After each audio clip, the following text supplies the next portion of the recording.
हाय दोस्तों, आज जो मैं कहानी सुनाने जा रहा हूँ वो कहानी है सच्चे प्यार की, इंतज़ार की और इज़हार की। कहानी का जो मेन कैरेक्टर होता है वो है निखिल।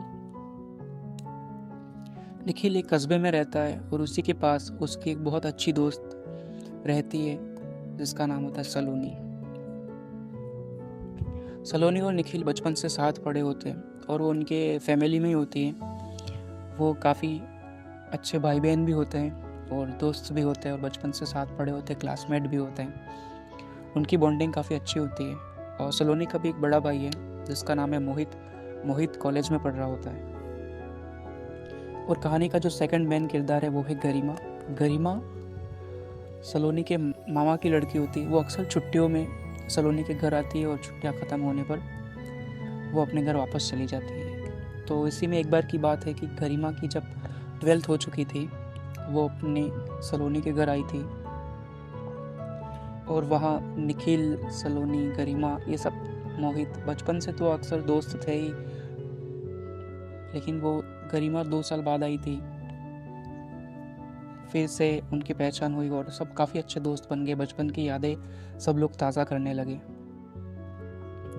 तो ऐसे ही निखिल और गरिमा काफ़ी अच्छे दोस्त बन जाते हैं।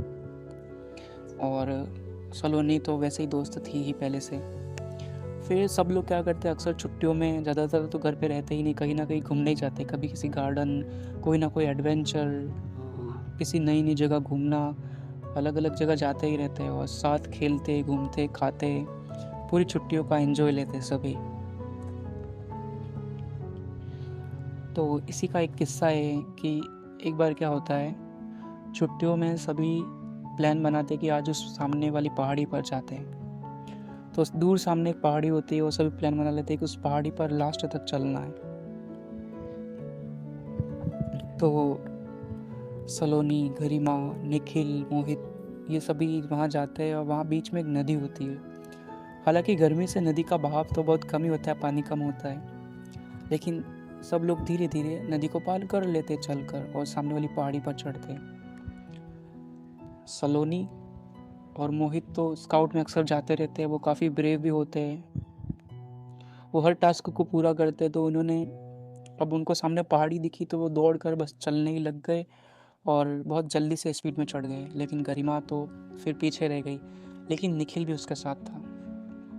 निखिल, जैसे ही निखिल और गरिमा ऊपर चढ़ते, गरिमा थोड़ी थकने सी लगती है तो निखिल आके उसका हाथ पकड़ लेता है और गरिमा से कहता है कि चिंता मत करो, मैं तुम हूँ। और निखिल धीरे धीरे उसका हाथ पकड़ के उसे भी ऊपर तक ले जाता है। फिर वो ऊपर चढ़ के वो गरिमा सलोनी से कहती है तुम मुझे नीचे ही छोड़ आई। सलोनी कहती है आई एम सॉरी, मैं ऊपर चढ़ने के लिए भैया के साथ साथ भूल ही गई कि तुम भी आई हो, आई एम वेरी सॉरी। और निखिल तो था ही। गरिमा कहती है हाँ कोई बात नहीं, निखिल और हम साथ में आए।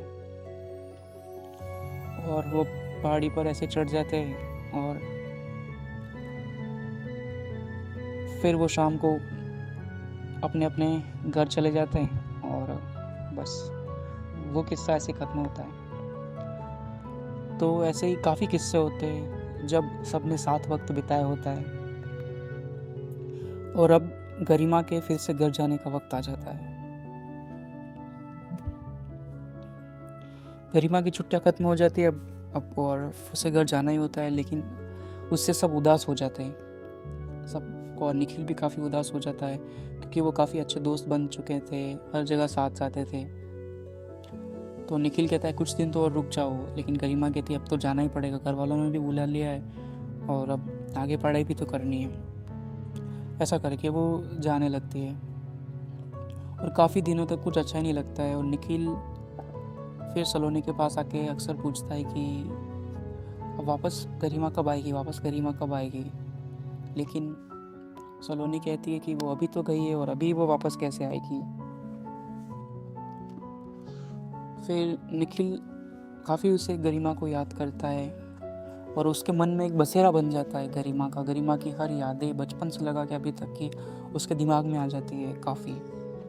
वो सलोनी को जाके सारी बात बताता है कि सलोनी ऐसा है, मुझे काफ़ी याद आ रही है। तो सलोनी कहती है कि हाँ, याद तो आती है, हम साथ रहे इतना, मुझे आती है, तुम भी तो साथ रहे हो, तुम्हें भी आती होगी।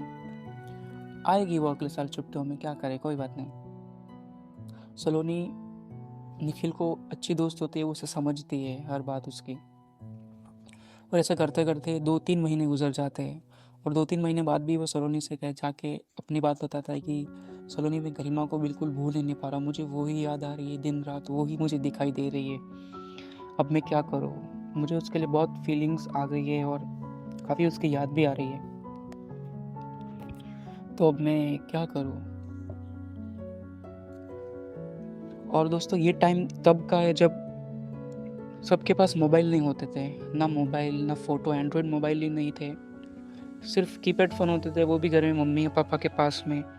अगर किसी को देखना है, उसका फ़ोटो भी देखना है, तो या तो आप अपने मन में उसका फ़ोटो याद रखो, या फिर इंतज़ार करो कि कोई वो फंक्शन में दिखे या साल बाद दिखे, जब उसका आना हो तब वो दिखे। ऐसा टाइम था तब का। आजकल तो सीधा एक रिक्वेस्ट भेजी या मैसेज किया, बात हो जाती है। उस टाइम पे ऐसा नहीं था, उस टाइम पे अगर किसी को देखना भी है तो इंतज़ार करना होता था, और कोई बात भी कहनी है तो कह के काफ़ी दिनों तक इंतज़ार करना पड़ता था। फिर सलोनी भी उसे काफ़ी बुलाती है, लेकिन गरिमा आती नहीं है, और निखिल बार बार सलोनी से कहते हैं कि सलोनी, ऐसी बात है और मुझे वो काफ़ी याद आती है, मुझे शायद वो पसंद आ गई है या प्यार हो गया, मुझे पता नहीं, लेकिन वो हर पल मुझे हमेशा वो याद आती है। फिर सलोनी उससे कहती है कि अब मैं क्या करूँ, वो आएगी तो मैं उसे बता दूंगी, उसका क्या जवाब है क्या नहीं, वो बता देगी, और तुम्हारी बात मैं उसे बता दूंगी। फिर निखिल को फिर भी चैन नहीं आता है, वो सोचता है अब मैं क्या करूँ, उसकी यादें तो मुझे काफ़ी आ रही है। और निखिल फिर एक डायरी ले आता है, और उस डायरी में वो सब बातें लिखता है कि कैसे मैंने तुम्हारा हाथ पकड़ा था। गरिमा के लिए वो जो डायरी बना लेता है पूरी, उसमें लिखता है कि कैसे मैंने गरिमा तुम्हारा हाथ पकड़ा था, और कैसे हम साथ उस पहाड़ी पर चढ़े थे, और हमारे साथ बिताए हुए कई किस्से हैं। वो थोड़े थोड़े किस्से लिखता है और रिलेटेड उसकी यादें लिखता है, और वो रोज़ जो जो उसके साथ बीतता है, जो जो उसके साथ होता है, वो एक डायरी में लिखता जाता है। आज आज मैं खुश हूँ, आज ऐसा हुआ, आज अगर मैं सैड हूँ तो ऐसा है। वो गरिमा उसके पास नहीं होती, लेकिन उस डायरी में हर दिन की बातें लिखता रहता है, कुछ कुछ दिनों में या फिर कभी कभार वो डायरी में सब कुछ लिखता रहता है। और ऐसा करते करते करते 1 साल बीत जाता है, और वो सलोनी से जाके फिर पूछता है कि वो कब आएगी, उसका कोई फ़ोटो नहीं है तुम्हारे घर पे। तो सलोनी कहती है नहीं, फ़ोटो तो हमने लिया ही नहीं। और निखिल को इसी तरह काफ़ी याद आती है, और 1 साल बाद भी वो सलोनी को जाके बताता है कि मुझे उसकी काफ़ी याद आती है, लेकिन मुझे पता है वो मेरी सारी बातें समझेगी, मेरी फीलिंग्स को समझेगी। और अगर मैं नहीं बता पाया तो मेरी डायरी तो है ही है, उस डायरी ने हर एक पल को लिखा है, ये डायरी उसे अब सब कुछ बता देगी। फिर उसका जो जवाब हो वो उसका जवाब हो, लेकिन मेरी तो फीलिंग्स मैंने सब लिख दी इसके अंदर। फिर सलोनी वही बात कहती है कि हाँ, वो आएगी तो मैं तुम्हारी सारी फीलिंग्स बता दूंगी, और जो भी जवाब होगा मैं तुमको बता दूंगी, मैं तुम्हारी फीलिंग्स सब समझती हूँ। और दोस्तों, इसी के साथ साथ 1 साल की जगह फिर आगे चल के 2 साल बीत जाते हैं। गरिमा आती नहीं है, लेकिन निखिल के मन से उसकी यादें जाती नहीं है। और फिर वो फ़ोन करती है कि गरिमा को भेजो ना, तो अपने मामा से कहती है, लेकिन उसके मामा कहते हैं कि अभी तो तबीयत ठीक नहीं आपकी मामी की, और कैसे भेज दूँ, अभी छुट्टियाँ तो है लेकिन अभी तो वो आ नहीं सकती, और उसकी पढ़ाई भी है, और वो रहते भी काफ़ी दूर होते हैं, इस वजह से वो आ नहीं पाता यहाँ। लेकिन एक दिन आता है जब मोहित की सगाई तो ऑलरेडी हो ही चुकी होती है, और उसकी शादी का दिन आ जाता है। 1 महीने बाद ही उसकी शादी होती है, तो निखिल काफ़ी खुश हो जाता है। निखिल की खुशी की वजह ये तो थी कि मोहित की शादी है, लेकिन उससे भी ज़्यादा खुशी की वजह ये थी कि अब गरिमा आने वाली है, और मैं उसे देखूंगा। उसका जवाब चाहे जो भी हो एक बार के लिए, लेकिन मैं उसे देख के ही काफ़ी खुश हो जाऊंगा, क्योंकि उसे मैंने इतना याद किया है। वो सोचता है अब वो कैसी दिखती होगी, मैं उसे पसंद आऊँगा या नहीं, और मेरी डायरी उसे सच्ची लगेगी या नहीं। लेकिन वो कहता है खैर उसे देखने तो मिलेगा। फिर वो सलोनी के पास फिर से जाता है और कहता है सलोनी अब तो मैं काफ़ी खुश हूँ, वो आएगी, मैं उसे देखूँगा। और आखिरकार 1 महीने बाद वो दिन आ जाता है जब मोहित की शादी होने वाली होती है और गरिमा वहाँ आ चुकी होती है और उसे देखकर निखिल काफ़ी खुश हो जाता है और निखिल से रहा नहीं जाता है और निखिल गरिमा के पास चले जाता है और गरिमा से कहता है कि हाय गरिमा, कैसी हो, पहचानती हो कि नहीं? तो गरिमा कहती है हाँ पहचानती क्यों नहीं हो, पहचानती हूँ, काफ़ी वक्त हमने साथ गुजारा है, याद भी तो करती हूँ मैं। इतना सुनकर ही निखिल काफ़ी खुश हो जाता है, बहुत खुश हो जाता है और वो बिल्कुल वहाँ से बिना कुछ बोले सीधा अपने घर चले जाता है और चुपचाप अपने डायरी में जाके लिख देता है कि आज 2 साल बाद तुमसे मिला, तुमने बोला, मैं काफ़ी खुश हो गया। फिर वो खुश होके अपनी डायरी में लिख के फिर वो सलोनी के पास जाता है और अपनी डायरी सलोनी को दे देता है। सलोनी प्लीज़ ये डायरी उसे दे देना और उसे प्लीज़ तो या तो रोकना उसे कि वो ना जाए, कुछ दिन तो रहे, और ये डायरी उसे दे देना। लेकिन 2 दिन शादी बीत जाती है, 2 दिन के बाद में फिर गरिमा चली जाती है। सलोनी उसे रोकने की बहुत कोशिश करती है लेकिन वो नहीं रुकती है और उसकी पढ़ाई भी होती है और घर वालों के लिए थोड़ी प्रॉब्लम होती है तो वो भी चली जाती है। फिर वो सलोनी से जाके कहता है फिर से निखिल कि क्या हुआ, तुमने उसे मेरी बात बताई कि नहीं सारी?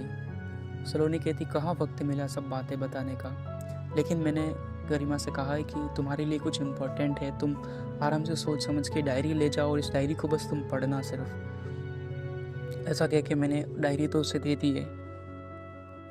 अब डायरी मैंने दे दी है तो वो जब भी मिलेगी वो अपना जवाब तो मुझे दे ही देगी।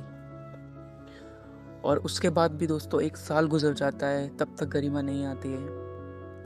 और 1 साल 10 से 11 महीने गुजरने के बाद में फिर से गरिमा की कुछ दिन छुट्टियां पड़ती है और वो काफ़ी टाइम बाद सलोनी के घर आ जाती है। फिर निखिल को डर भी काफ़ी रहता है कि मैंने अपनी सारी बातें तो बता दी, क्या पता ये मुझे डांटेगी या क्या कहेगी, उसे कैसा लगेगा। ऐसा करके निखिल बहुत उदास होता है, थोड़ा सोच में पड़ जाता है कि वो क्या जवाब होगा, वो कहीं ना तो नहीं कह देगी या हाँ तो नहीं कह देगी। फीलिंग्स तो मैंने सारी उसे बता दी है और आज इतना टाइम हुआ है, वो शायद क्या पता वो बचपना है मेरा ऐसा करके मुझे एक ना भी कह दे। काफ़ी से सवाल होते हैं और वो यही बात फिर सलोनी से जाके कहता है तो सलोनी फिर से वही बात कहती है कि ठीक है मैं पूछूंगी, अब तो आने वाली है ना, तुम चिंता क्यों कर रहे हो, हाँ कहेगी तो हाँ कहेगी, ना कहेगी तो कोई बात नहीं, मैं तो हूँ ना, हम तो यही है सब। तो ऐसा करके निखिल जो है निश्चिंत हो जाता है और एक दिन गरिमा वहाँ आ ही जाती है और फिर 1 से 2 दिन बाद में वो अलग से टाइम निकालते किसी अच्छी जगह जाते हैं, गार्डन में, नदी के पास, और वहाँ जाके वो बातें करते हैं।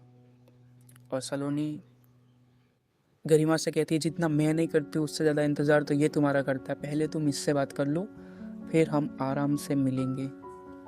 तो और सलोनी कहती है कि मैं दूर जाऊँ तुम आपस में बात कर लो।